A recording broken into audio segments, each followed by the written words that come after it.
Well, I'm going to collect all the 7 panties. Ani Carlo. Malakas ang tawa nito na pumuno sa buong opisina nang makita ang kulay. Last time red, ngayon orange. I'm excited to see the others. Anitong aliw na aliw at inamoy ang panty. Tatawa-tawa ka dyan. Baka mas matawa ka pag nalaman mong 10 pisong isa niyang ginagawa mong pan-display. I don't care about the price. Ang amoy mong pinaka-importante sa lahat. Anitong muling sininghot ang underwear sa kay binulsa. Napangiwi siya. May diferensya na yata sa utak si Carlo. Kinuyo mo siya nito ng halik sa labi. Lumaban siya ng sipsipan ng dila. May narinig silang yabag palapit kaya napatayo silang dalawa at nagdesisyon na lumabas ng opisina. Nasa loob sila ng elevator ay muling naglapat ang kanilang mga labi. Masarap talagang halik ni Carlo. Hindi niya naisip na makakahalik siya ng CEO. Kaya susulitin niyang pagkakataong ito, naghiwalay sila ng madinig ang pagbukas ng elevator. Nasa parking area sila ng ground floor. Sa likod ka sumakay. Medyo nagtaka siya, may nagawa ba siyang mali at sa likod siya pinapasakay? Inamoy niya ang hininga. Mabango naman, pumasok to sa driver's seat at binuhay ang makina at aircon. Tinabihan siya nito sa likod ng sasakyan. Sino magmamaneho? Takang tanong niya. Ikaw, anitong binuhat siya at nakapatong siya sa binata. Bumibilis ang utak niya sa mga ganitong pagkakataon. Ilang buwan lang niya itong mahalikan kaya susulitin niya na. Ilang saglit ay may kumatok sa labas ng bintana ng kotse. Natigilan silang dalawa. Mabilis na nagbihis si Carlo at nagpunta sa driver's seat. Binaba nito ng bahagyang bintana habang nagsisiksik siya sa likod ng upuan upang magtago. Sumungaw ang security guard. Sir Carlo, may problema po ba kayo? Anong security guard? Wala. Heto't paalis na ako. Ani Carlo, na pinaharurot ang sasakyan. Lakas ng tawanan nilang dalawa. Humihingal pa si Ligaya habang inaayos ang nahulog na strap ng kanyang dress. Pinunasan ni Carlo ang butil ng pawis sa noon nito sa kamarahang tumingin sa kanya at inabutan siya ng tissue. Tahimik niyang nilinis ang sarili. Ligaya, mahinang tawag ni Carlo, lumingon siya. Ang mga mata ay may bahid ng kaba at pagkalito. Dito ka maupo sa tabi ko, gutom ka ba? Tumalima siya at naupo sa tabi ng driver's seat. Bigla niyang naramdaman ang kumakalam na sikmura. Medyo, tapat niyang sagot, sabay ngiti. Tila gusto niyang magtago sa hiya. May alam akong bukas na ramen place. Hindi fancy, pero solid yung sabaw. Tamang pampawi ng lakas at pagod. Sige, nanlalata na nga ako. Day ko pang nag-sit-ups, tugon niya. Natawa si Carlo, gwapo talagang lintik. At sa isang saglit, habang binabaybay nilang kalsada, may ideyang lumulutang sa isip niya na baka hindi lang init ng katawan ang namamagitan sa kanila ni Carlo. Baka may pag-asang magustuhan siya nito. Pinilig niya ang ulo. Imposible, nakarating sila sa ramen house. Amoy pa lang, bumabalot na sa loob ng ilong niyang linamnam ng nilagang buto at tostadong bawang. May jazz music sa background at tanging sila lang ang customer sa oras na yun. Pagdating ng order, natakam siya kaagad. Mainit ang sabaw. Tahimik siya sa unang 2 subo. Mabilis ang kilos niya, halatang gutom matapos ang bakbakan nila kanina sa kotse. Ligaya, teka. Nadulas ang hawak niyang kutsara, tumapo ng sabaw sa harapan niya at ilang patakang dumapo sa braso ni Carlo. Ay, bulalas niya na napakapit sa laylayan ng mesa. Sorry, hindi ko sinasadya. Tumayo si Carlo, nagpupunas ng braso gamit ang tissue. Nakahanda ng tenga niya sa masasakit na salita at laking gulat niya na napailing lang ito sabay tawa. Ligaya, hindi halatang gutom ka. Sabay abot ng isa pang roll ng tissue mula sa gilid. Nanliit siya sa kinaupuan niya. Pasensya na, nasarapan lang ako sa... Saan ka nasarapan? Sa ramen o sa nangyari? Tanong nito na may pilong ngiti sa labi. Parehas masarap, bulalas niya. Magaan ang loob na kumain silang dalawa. Tahimik sila habang binabaybay nilang private road, papasok sa mansyon.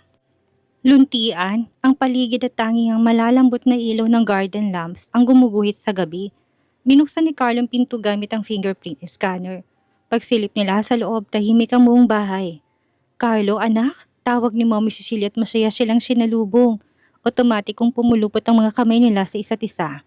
Nandito kami ma, kumain lang kami sa labas, ani Carlo at binigyan ng halik ang ina. Ganitong oras? Teka, Ligaya, iha, okay ka lang ba? Baka nahirapan ka sa trabaho sa kumpanya? Hindi po, tinutulungan po ako ni Carlo para matuto. Napakamaalaga po ng anak ninyo. I'm glad Carlos taking care of you, Ligaya. Sige at papasok na ako sa kwarto. Magpahinga na kayo. Pag-akyat nila sa itaas, sabay nilang sinarang pinto. Huminga siya ng malalim siya bumagsak sa sofa at mabilis na nakatulog sa labis na pagod.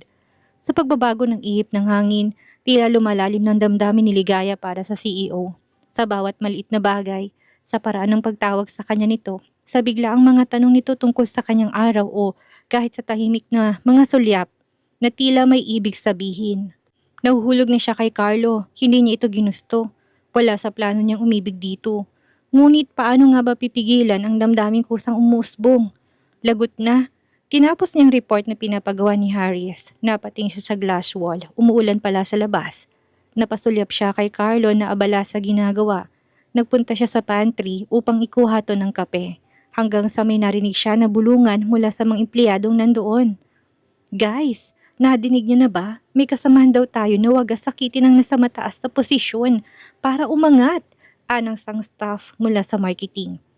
Balita may ligawang nagaganap o baka may relasyon na sila, sabi naman ng isa pa. Huminga siya ng malalim bago tuluyang umalis. Tahimik ang binata ng ibinigay niyang kape. Abala pa rin ito sa ginagawa. Magkape ka na muna, Carlo. Aniya sabay lapit dito. What? May kailangan ka ba? Anitong sinulyapan siya at uminom ng kape. Tingin mo ba? Panimula niya habang nakatayo sa harap nito.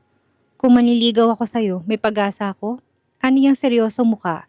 Hindi kagad nakasagot si Carlo. Tumitig lang ito sa kanya. Tumawa to pero walang tunog. Yung parang inis na hindi malaman kung kikiligin o matatakot. Ligaya, seryoso ka ba? Bakit mo ako liligawan? Hindi kita sasagutin, kaya wag mong sayangin ang oras mo. Hindi ba? Halos kulang 2 buwan pa naman ang kasunduan natin. Liligawan kita, malay mo magkagusto ka sa akin, sabay kindat. Hindi na tayo maghihiwalay, road to forever na tayo. Humagalpak ng tawa si Carlo. Ligaya, porkit pinakitaan kita na maganda nitong nakarang araw, iniisip mo ba na may gusto ako sa'yo? Naririnig mo bang sarili mo? After 2 months, mawawala ka na sa buhay ko.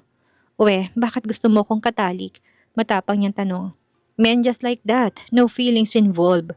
Aminado ako na magandang mukha at katawan mo. It's just lust. Kumirot ang puso niya. Pero wala nang atrasan to. Bahala na. Alam kong wala kang gusto sa akin. Ako ang may gusto sa'yo. Kaya nga nagtatanong ako kung pwede kang ligawan. Napaawang ang labi ng binata sa pagtatapat niya. Paano mo ko liligawan, Aber? Naaaliw na sabi ni Carlo. Abangan mo na lang, tingnan ko lang kung hindi mahulog ang loob mo sa akin. May yabang ang boses ni Ligaya kahit na tila dinadaga ang dibdib. Paano nga ba niya liligawan ng CEO? Nababaliw na yata siya. Huwag mong sabihin hindi kita sinabihan. I won't fall for you. Not in this lifetime. Wait and see. Ani ang lumapit sa binata. Napatras ito ng bahagya. Tinas niyang kamay upang abutin ng necktie. Ang layo nila ay halos isang dangkal na lang. Ayusin ko lang, magulo ang necktie mo. Kasing gulo ng feelings ko para sa'yo. Boom! Ani ang natatawa sa banat. Habang inaayos niyang pagkakatali, napatingin siya sa mata ni Carlo. Saglit lang pero sapat para maramdaman ang kilig sa dibdib. Binitawan niyang necktie matapos tong maayos. Bumalik siya sa table. Ano naman ang alam niya sa panliligaw? Lumabas siya at nagdesisyon na magpunta sa kantin. Libre ang pagkain sa opisina. Baka gutom na si Carlo, kaya kukuhanin niya ang maagang pagkain nito na inihanda ng cook para lang sa CEO.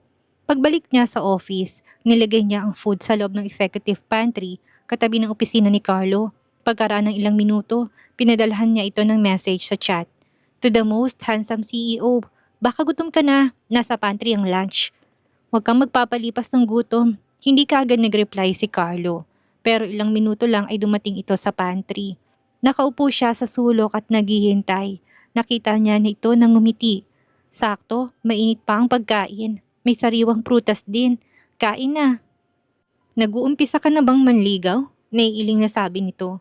Umupo si Carlo sa mesa, tinanggal ng takip ng food container. Kapag nakulangan ka sa dessert, pwede rin akong dessert.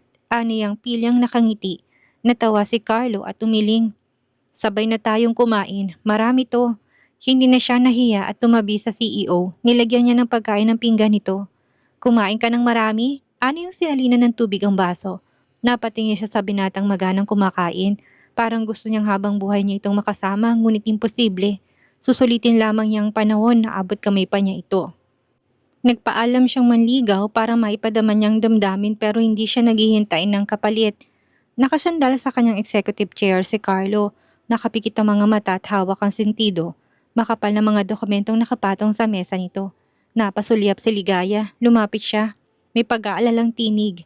"Masakit ang ulo mo, sir? Gusto mo ng masahe?" Dumilat ang binata at bahagyang nagulat, ngunit natatawa. "Masahe? Sige nga." Nakangiti siyang lumapit sa likod nito. "Sabi nila, magaan daw ang kamay ko. Baka, sakaling gumaan din ang pakiramdam mo." Dahan-dahang pinatong niya ang kanyang mga kamay sa balikat ni Carlo. Banayad ang bawat diin na parang sinasayaw ng kanyang mga daliri, ang tensyon sa mga kalamnan nito. Muling napapapikit ang binata, sandaling katahimikan. Tanging ang mihinang aircon at ang tunog ng kamay niya sa balikat ni Carlo maririnig. Nanatiling nakapikit ang binata, dinampian niya ito ng halik sa noo. "Tara na, bukas mo na ituloy ang ginagawa mo." Tumalima naman ito at naglakad sila patungo sa parking. Nakasalubong nila si Harris at ito ang magmamaneho. Maambon sa labas, banayad ang tunog ng ulan sa windshield habang tinatahak ng sasakyan ng mahabang daan. Nasa likod sila ng kotse. Magkadikit ang mga balikat nila. Naramdaman niyang mainit ang katawan ni Carlo. "May lagnat ka ba?" Ani ang pinatong ng kamay sa noo ng binata. "Wala to." Ani itong napansin niya na matamlay ang mga mata. "Mainit ka, lagnat siguro. Gusto mo bang dalahin ka namin sa ospital?" "Hindi na, pahinga lang kailangan ko." Malapit na tayo sa mansyon. Pagbaba nila ng kotse, inalalayan niya ito at papasok sa kwarto. "Humiga ka na't ikukuha kita ng gamot para makainom ka." "Hindi mo na kailangang mag-alala pa, Ligaya. Malakas pa ako sa kalabaw." Hindi niya alintanang sinasabi nito. Pagbalik niya, may dala siyang isang baso ng tubig at paracetamol. "Kailangan mo magpahinga. Kaya akong bahala sa'yo." Kumuha siya ng malamig na basang towel para ipatong sa noo ng binata. "Matulog ka na, babantayan kita." Anay ang sinalatang noo nito, tumingin si Carlo sa kanya. Baka sa mga mata nito ang halong pasasalamat at pagkalito. Hindi marahil ito sanay sa ganitong pag-aalaga. "Hindi mo ko kailangang alagaan. Matulog ka na, mauna ka ng matulog at next time. Dapat matuto kang magpahinga dahil kapag may sakit ka, wala kang magagawa. Kaya huwag mong abusuhin ang katawan mo. Ang kalusugan ay kayamanan." Ani ang pinunasan ng towel ang noo at leeg ng binata. Inayos niya ang kumot nito. Malalim ng gabi, nakaupo siya sa gilid ng kama. Nakatulog habang nagbabantay. Nakapatay na ang lampshade at malamig ang paligid. Maulan sa labas. May tunog ng mahinang ambon sa bintana. Biglang nagising si Carlo. Pawis na malamig ang dumadaloy sa noon ito at kahit nakabalot to ng comforter, nanginginig pa rin sa ginaw. "Ligaya," tawag nitong mahinang boses at nanginginig. Nagising siya kagad, napalingon sa binata at tumayo upang makitang kalagayan nito. "Carlo, ang lamig mo. Teka, dagdagan natin ng kumot." Ani ang akmang aalis. "Huwag kang umalis. Dito ka lang." Hinila nito ang kamay niya. Okay, sandali lang. Hihiga ako saglit sa tabi mo at yayakapin kita." Dahan-dahan siyang humiga sa tabi ni Carlo. Maingat siyang lumapit. Inabot ang braso at niyakap mula sa gilid ang lalaki. Nakapatong ang ulo ni Carlo sa balikat niya. Malalim ang paghinga nito. Pero unti-unting bumabagal, humuhupang panginginig. "Nandito lang ako, hindi ako aalis." Mahina niyang bulong, habang hinahaplos ang likod nito. Sa gitna ng katahimikan, habang bumubuhos pa rin ang ulan sa labas, naramdaman niyang dahan-dahang pagkalma ni Carlo at sa kauna-unahang pagkakataon, hindi niya kailangang magsalita para iparamdam ang pagmamahal at pag-aalala. Sapat ng yakap niya. Habang yakap niya si Carlo ay nilalamon ng pangamba ang puso niya. Mahigpit 1 buwan na lamang ang natitirang panahon upang makasama niya to. Hindi niya inaasahan na mamahalin ng lalaking nagbayad sa kanya. May pag-asa kaya siya sa puso nito. Unti-unting pumasok sa kwarto ni Carlo ang liwanag ng sikat ng araw na humahaplos sa kanilang mga balat. Si Ligaya ay nakahiga pa rin sa kama, naka-side facing Carlo. Magkasalo sila sa kumot habang magkayakap. Ang buhok niya ay magulo at maga ang mata sa puyat. Magdamag niyang binantayan ng binata. Si Carlo ang unang nagising. Ilang segundo lang itong nakatitig sa kanya. Parang sinisigurado kung anong nangyari kagabi o isang panaginip lang. Hindi ito gumagalaw, tinitingnan lang ang mukha niya. Maya-maya'y dumilat siya, nagkatinginan sila. At sa katahimikan ng sandaling iyon, walang salitang kailangan. Sinisik niya ang sarili sa katawan ng binata. Niyugyug nitong balikat niya, saka lang siya tila natauhan. gising ka na pala. Ay, bakit ba ako nakahiga sa kama mo? Ani ang nagmamadaling tumayo. Kaso'y napati siya sa mahabang blanket at nahulog sa ibabaw ni Carlo. Unti-unting lumapit ang mukha ni Carlo. Hindi nito tinatanggal ang tingin sa mga mata niya. Wala siyang sinabi. Wala ring tanong. Halos magkadikit ang kanilang mga labi. Hanggang sa tumunog ang alarm clock, pareho silang napatalo ng konti. Nagkahiwalay ang mga muka. Sabay na napatingin sa orasan. Buti na lang at hindi natuloy ang halikat. Hindi pa siya nagtututbrush. Nakahiga pa rin sa kama si Carlo. Medyo pinapawisan pero halatang hindi pa rin fully recovered. Mainit pa rin ang katawan nito ng salatin niya at nakita niyang napapapikit pa rin ito sa bigat ng ulo. Mainit pa rin ang katawan mo, pero at least hindi ka na nanginginig. Huwag ka na munang pumasok sa opisina, magpagaling ka at aalagaan kita. Nakakahiya naman sa'yo. Sekretary ka na, nurse ka pa. Kinakabahan ako at baka manghingi ka ng dagdag na sahod. Huwag kang mag-alala, ang ginagawa ko na ito nang dahil sa pagmamahal ko sa'yo. Parang mas gusto kong ginagawa mong isang bagay nang dahil sa pera, kaysa sa sinasabi mong pag-ibig. Anitong muling ipinakitang mga mata. Napangiti na lamang siya. Teka, ipagluluto kita ng lugaw o soup para magkalaman ng tiyan mo bago ka uminom ulit ng gamot. Bumalik siya matapos ang ilang minuto na dala ang lugaw at gamot. Naabutan niya si Carlo na nakaharap na sa laptop. Ay, makulit ang pasyente ko. May mga kailangan akong saguting emails. Mamaya na yan, kumain ka na muna. Kinuha niyang tray ng lugaw. Umupo sa gilid ng kama at maingat na isinubong isang kutsara sa bibig ni Carlo. Sinubuan niya ito at pinainom ng gamot. Matulog ka na ulit pagkakain para makabawi ka ng lakas. Ligaya, bakit mo to ginagawa sa akin? Mahal nga kita. Ani ang bahagyang nanginig ang tinig. Dapat ay biro ang himig niya, ngunit naging tila drama. Ligaya, stop it. More than 1 month ka na lang dito. Nadurog ang puso niya. Pero hindi pinahalata. Exactly, kaya nga susulitin kong natitirang araw sa piling mo. Ligaya, I'll be honest, hindi talaga kita gusto. 2 babae lang ang gusto kong makasama habang buhay. Ang babaeng sinasabi mo, wala naman sa tabi mo ngayon. Hayaan mo ako na mahalin ka sa natitirang ilang linggo, okay? I love you. Ani ang mabilis na hinalikan nito sa labi. Dinampot niya ang tray at nilabas ang pinagkainan.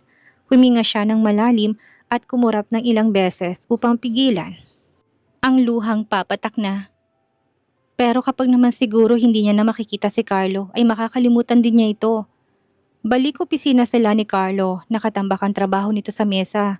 Kinuha niya ito ng fresh juice at vegetable salad bilang merienda. Nilapag niya ito sa table at hindi na ito inabala pa. Marami ring utos si Harris sa kanya. Parang siya naman ang magkakasakit. Pinilit niyang maging maingat at makinig sa instruction sa tayo niyang mapahiya kay Carlo. Malapit ng uwian, huminto siya sa ginagawa at may kinuhang choknat sa bulsa. Saktong pagsubo niya ng maliit na bar ay lumapit si Carlo. Inikot itong upuan niya. Ano yan? Choknat. Masarap to.